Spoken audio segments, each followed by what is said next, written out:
नमस्कार प्यारे विद्यार्थियों, मैं पिंटू कुमार एक बार फिर से आप सबका बहुत ही स्वागत करता हूं आपके अपने YouTube channel SRD study centre पर। आपके भरोसे का चैनल है, आपके सपनों का चैनल। एक बार फिर से मैं आप सबके लिए अंतिम प्रहार बैच के तहत एक शानदार वीडियो लेकर हाजिर हूं, जिसमें आज हम लोग सोशल साइंस के दो महत्वपूर्ण चैप्टरों को कवर करने वाले हैं। सोशल साइंस में अर्थव्यवस्था वाले पोर्शन से दो महत्वपूर्ण चैप्टर आपके इस वीडियो में कवर होंगे। तो आप लोग वीडियो के आखिरी तक जरूर बने रहेंगे। जैसा कि आप अपने स्क्रीन पे देख सकते हैं, हमारा जो आज का जो चैप्टर है वो चैप्टर है वैश्वीकरण। पहला जो छठा चैप्टर है वो वैश्वीकरण है। इससे पहले पांचवें चैप्टर तक हम लोग अच्छे से अर्थव्यवस्था के पांच चैप्टर को कवर कर चुके हैं।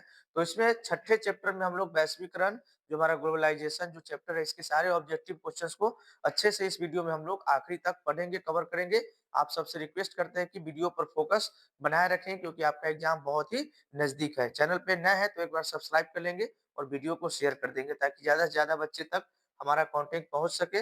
और अंतिम प्रहार के नाम से हमारा बैच जारी है, जिसमें वन शॉट ये वीडियो होगा। एक ही वीडियो, एक ही शॉट में आपका सारा डाउट और आपका चैप्टर के सारे क्वेश्चंस को हम लोग कवर कर देंगे, सारे ऑब्जेक्टिव क्वेश्चंस को। देखते हैं परीक्षा में आने वाले वायरल प्रश्न भी आपको इसमें देखने को मिलेंगे। काफी महत्वपूर्ण सवालों को हम लोग डिस्कस करने वाले हैं। तो बढ़ते हैं इस चैप्टर के पहले क्वेश्चन की तरफ, ग्लोबलाइजेशन यानी वैश्वीकरण। हमारा पहला क्वेश्चन आपके स्क्रीन पे है। करा कि अंतर्राष्ट्रीय व्यापार संबंधी नियमों को निर्धारित करने वाली संस्था कौन है? अंतर्राष्ट्रीय व्यापार संबंधी नियमों को निर्धारित करने वाली संस्था का नाम आपसे पूछा जा रहा है, तो ऑप्शन नंबर डी हो जाएगा। ऑप्शन नंबर डी हो जाएगा, इनमें से कोई नहीं। तो जो हमारा आंसर होगा वो ऑप्शन नंबर डी होगा, इनमें से कोई नहीं। विश्व बैंक, आईएसएफ और यूएनओ, ये तीनों अंतर्राष्ट्रीय व्यापार संबंधी नियमों को निर्धारित करने वाली संस्थाएं नहीं है। Option number D right answer है। आगे बढ़ते हैं दूसरे क्वेश्चन पे। नई आर्थिक नीति में किसे सम्मिलित नहीं किया गया है? नई आर्थिक नीति में किसे सम्मिलित नहीं किया गया है? तो है नियंत्रित अर्थव्यवस्था। क्या है? नियंत्रित अर्थव्यवस्था को नई आर्थिक नीति में सम्मिलित नहीं किया गया है। आगे बढ़ेंगे तीसरे क्वेश्चन पे। निम्न में से कौन विदेशी ब्रांड नहीं है? अब देखिए, इन चारों ऑप्शंस में से एक का नाम बताना है जो कि विदेशी ब्रांड नहीं है, तो वो टाटा है। ऑप्शन नंबर डी, टाटा भारतीय ब्रांड है, पूरी तरीके से स्वदेशी है। जबकि हुंडई, टोयोटा और फोर्ड, ये तीनों की तीनों विदेशी कंपनियां हैं। आपको ये पता होना जरूरी है। हुंडई, टोयोटा और फोर्ड तीनों विदेशी कंपनियां हैं। टाटा भारत की अपनी स्वदेशी कंपनी है वो पूरी तरीके से, इसलिए option number D right answer होगा। चौथा क्वेश्चन है, भारतीय आर्थिक नीति में किसे सम्मिलित किया गया? भारतीय आर्थिक नीति में किसे सम्मिलित किया गया? आपका चौथा क्वेश्चन आपकी स्क्रीन पे। तो इसके लिए right answer option number D हो जाएगा, इनमें से कोई नहीं। उदारीकरण को भी नहीं, निजीकरण और वैश्वीकरण, इन तीनों को नहीं सम्मिलित किया गया किस चीज में? भारतीय आर्थिक नीति में, इसीलिए ऑप्शन नंबर डी आपका राइट आंसर हो जाएगा।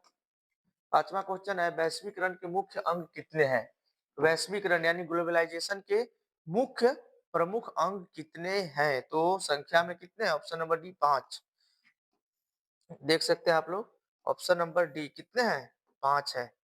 ऑप्शन नंबर डी इसका राइट आंसर हो जाएगा। वैश्वीकरण के मुख्य अंग 5 है। आगे बढ़ते हैं। छठा क्वेश्चन, निम्नलिखित में से क्या नई आर्थिक नीति का अंग नहीं है? इनमें से क्या नई आर्थिक नीति का एक अंग नहीं है? तो राष्ट्रीयकरण है। Option number C right answer हो जाएगा। क्या राष्ट्रीयकरण नई आर्थिक नीति का एक हिस्सा या एक अंग नहीं माना जाता है? ऑप्शन क्वेश्चन नंबर 7 है, वैश्वीकरण क्या है? चार ऑप्शंस आपके अपनी स्क्रीन पे दिखाई दे रहा है, तो option number C right answer हो जाएगा। विश्व अर्थव्यवस्था से समन्वय। विश्व अर्थव्यवस्था से समन्वय, जिसका मतलब होता है क्या? वैश्वीकरण का अर्थ। क्वेश्चन में पूछा गया कि वैश्वीकरण का अर्थ है, तो विश्व अर्थव्यवस्था से समन्वय वैश्वीकरण का अर्थ है। आगे बढ़ते हैं आठवें क्वेश्चन पे। निम्न में से कौन बहुराष्ट्रीय कंपनी है? काफी अच्छा सवाल है। इनमें से कौन एक बहुराष्ट्रीय कंपनी है? तो option number D right answer हो जाएगा, इनमें से सभी। जो फोर्ड मोटर्स, सैमसंग और कोका कोला, ये तीनों के तीनों बहुराष्ट्रीय कंपनियां हैं, इसीलिए हमारा option number D right answer होगा। बढ़ेंगे आगे। डब्ल्यूटीओ यानी विश्व व्यापार संगठन की स्थापना किस वर्ष की गई थी? डब्ल्यूटीओ वर्ल्ड ट्रेड ऑर्गेनाइजेशन यानी विश्व व्यापार संगठन का स्थापना वर्ष पूछा जा रहा है। तो कई बार परीक्षाओं में पूछा गया सवाल है 1995 साल 95 और ये जो है आपका वीवीआईपी सवाल है ये आप लोग ध्यान देंगे। ये वीवीआई सवाल है, कई बार परीक्षाओं में पूछा गया है कि डब्ल्यूटीओ की स्थापना जो है वह किस वर्ष किया गया था? तो वो साल था साल 1995 option number A right answer हो जाएगा। 10वां क्वेश्चन है विश्व व्यापार संगठन का मुख्यालय कहाँ है? अब डब्ल्यूटीओ का आपका हेडक्वार्टर आपसे पूछा जा रहा है, तो वो है कहाँ? ऑप्शन नंबर सी जिनेवा में और जिनेवा कहाँ पड़ता है? स्विट्जरलैंड में। एक यूरोपियन कंट्री स्विट्जरलैंड जहाँ जिनेवा वहाँ पे संगठन है किसका? डब्ल्यूटीओ का, विश्व व्यापार संगठन का। आगे बढ़ेंगे। ये जो है आपका ये भी एक वीवीआई क्वेश्चन है। आप लोग इसको भी ध्यान रखेंगे, ये भी एक वीवीआई क्वेश्चन के रूप में ही है। 11वां क्वेश्चन है सरकार द्वारा लगाए गए अनावश्यक नियंत्रणों तथा प्रतिबंधों को हटाना क्या कहलाता है? सरकार द्वारा लगाए गए अनावश्यक नियंत्रणों तथा प्रतिबंधों को हटाना क्या कहलाता है? तो उसको उदारीकरण कहते हैं। Option number B right answer हो जाएगा। क्या कहता है उसको? उदारीकरण। आगे बढ़ेंगे। क्वेश्चन नंबर 12 निर्यात संवर्धन क्षेत्र ईपीजेड को किसमें बदल दिया गया है? निर्यात संवर्धन क्षेत्र यानी ईपीजेड को किसमें बदल दिया गया है? किस क्षेत्र में बदल दिया गया है? तो विशेष आर्थिक क्षेत्र में बदल दिया गया है। ऑप्शन नंबर सी विशेष आर्थिक क्षेत्र में निर्यात संवर्धन क्षेत्र यानी ईपीजेड को कन्वर्ट कर दिया गया है। Right answer option number C हो जाएगा। नंबर 13 है निम्न में से कौन भारतीय बहुराष्ट्रीय कंपनी है? अब इनमें से कौन एक कंपनी जो कि भारतीय और बहुराष्ट्रीय भी है, भारतीय भी हो और बहुराष्ट्रीय भी हो?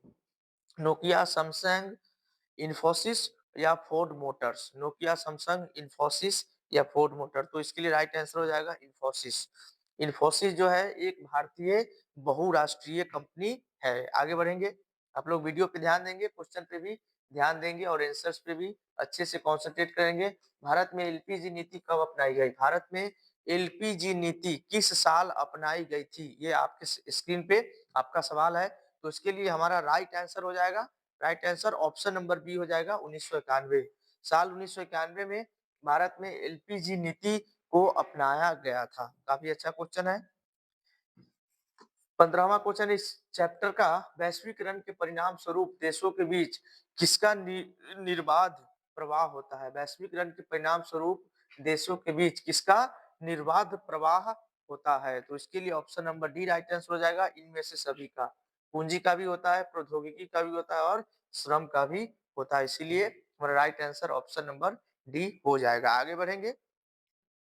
16वां क्वेश्चन है विश्व व्यापार संगठन के सदस्य देशों की संख्या कितनी है? ये भी बहुत बढ़िया और काफी अच्छा सवाल है कि विश्व व्यापार संगठन देशों में, विश्व व्यापार संगठन जो है उसमें सदस्य देशों की संख्या आपसे पूछा जा रहा है, तो उसकी संख्या है 166। Option number C right answer हो जाएगा। डब्ल्यूटीओ में जो भी मेंबर्स कंट्रीज हैं, सदस्य देश हैं, उनकी संख्या टोटल है 163 यानी 166। ऑप्शन नंबर सी इसका राइट आंसर हो जाएगा। तो छठे पार्ट को कवर करने के बाद अब हम लोग आ गए हैं पार्ट 7 पे। इसी वीडियो में हम लोग पार्ट 7 को भी सारे क्वेश्चंस ऑब्जेक्टिव को भी अच्छे से कवर कर लेंगे। तो आप हमारे साथ वीडियो में बने रहें। और 7वां पार्ट आपका है उपभोक्ता जागरण एवं संरक्षण। आप अपने स्क्रीन पे देख सकते हैं पार्ट 7 है उपभोक्ता जागरण एवं संरक्षण। तो आगे बढ़ते हैं इस चैप्टर के पहले क्वेश्चन पे। पहला क्वेश्चन है यदि किसी वस्तु या सेवा का मूल्य 20 लाख से अधिक तथा 1 करोड़ से कम है तो उपभोक्ता कहाँ शिकायत कर सकता है? यदि किसी वस्तु या सेवा का मूल्य, आप लोग क्वेश्चन ध्यान से देखेंगे, 20 लाख से अधिक तथा 1 करोड़ से कम है तो उपभोक्ता कहाँ शिकायत कर सकता है? तो शिकायत कर सकता है राज्य आयोग को। Option number B right answer हो जाएगा। ऑप्शन नंबर बी इसका राइट आंसर है। आगे बढ़ते हैं दूसरे क्वेश्चन पे इस चैप्टर का। भारत सरकार ने सूचना का अधिकार अधिनियम कब पारित किया? राइट टू इन्फॉर्मेशन सूचना का अधिकार अधिनियम साल 2005 में पारित हुआ था। काफी इंपॉर्टेंट क्वेश्चनों में से एक है, इसको भी आप लोग ध्यान देंगे। ये भी एक very very important VVI question है। सूचना का अधिकार अधिनियम किस साल पारित हुआ था?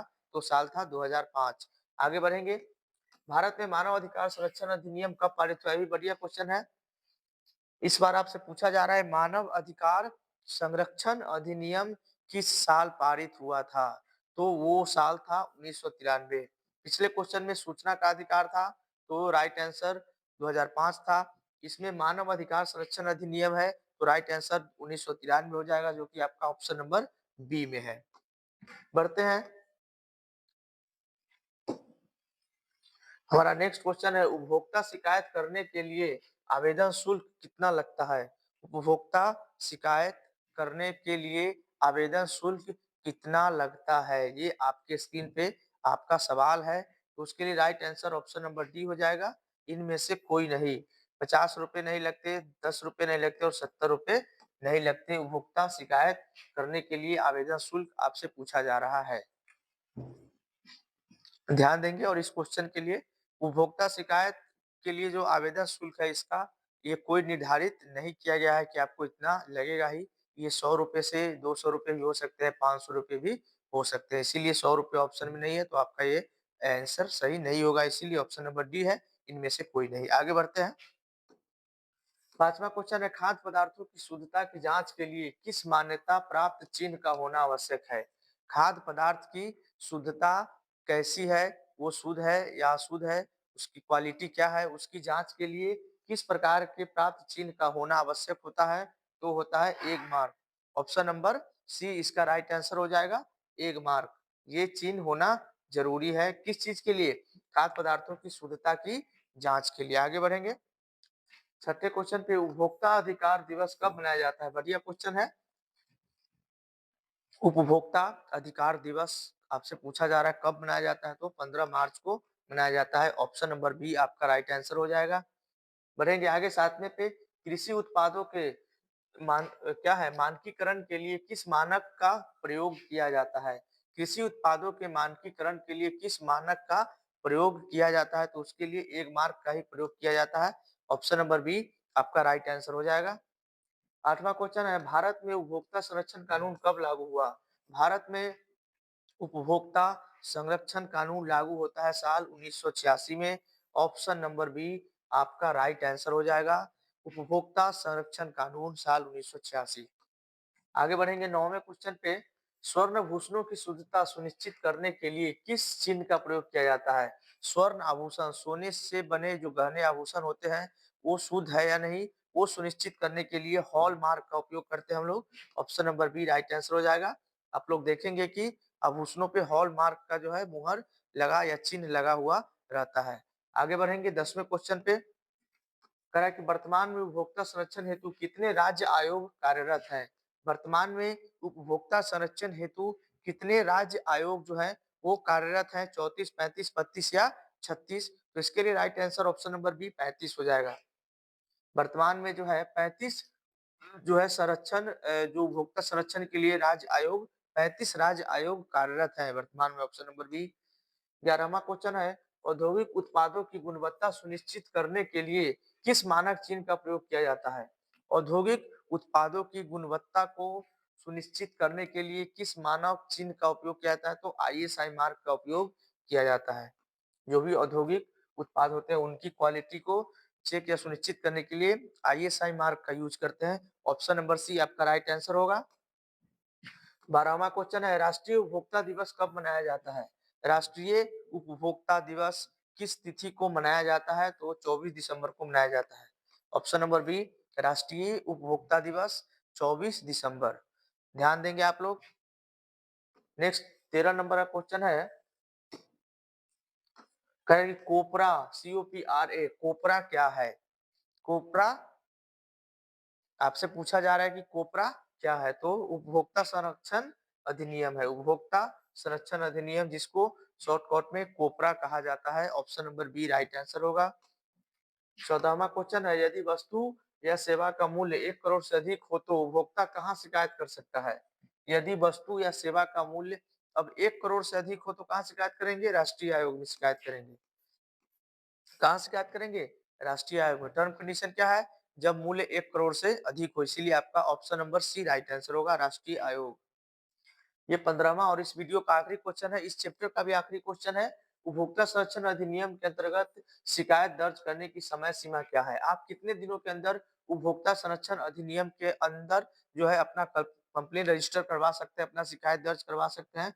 तो उसकी सीमा 2 वर्ष है।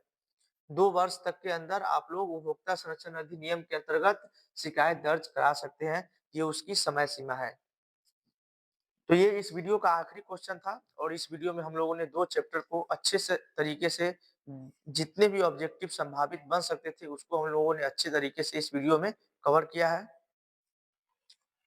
और इस वीडियो के साथ आपका जो सोशल साइंस में अर्थव्यवस्था यानी इकोनॉमी वाला पोर्शन था, वो भी आज खत्म होता है और हमारा जो कल से शुरू होगा वो ज्योग्राफी। तो कल से आप लोगों के लिए हम ज्योग्राफी के पहले चैप्टर का वीडियो कल आप लोगों के लिए लेकर हम फिर से हाजिर रहेंगे। तो एक बार चैनल को आप लोग सब्सक्राइब कर देंगे, वीडियो को शेयर कर देंगे और मुझे उम्मीद है कि आपको वीडियो काफ़ी अच्छा लगा होगा। आप अपनी पढ़ाई को और गति जो है उसको और तेज़ कर दें क्योंकि एग्ज़ाम काफ़ी करीब है। तो आपसे मिलेंगे हम भूगोल के पहले चैप्टर में कल।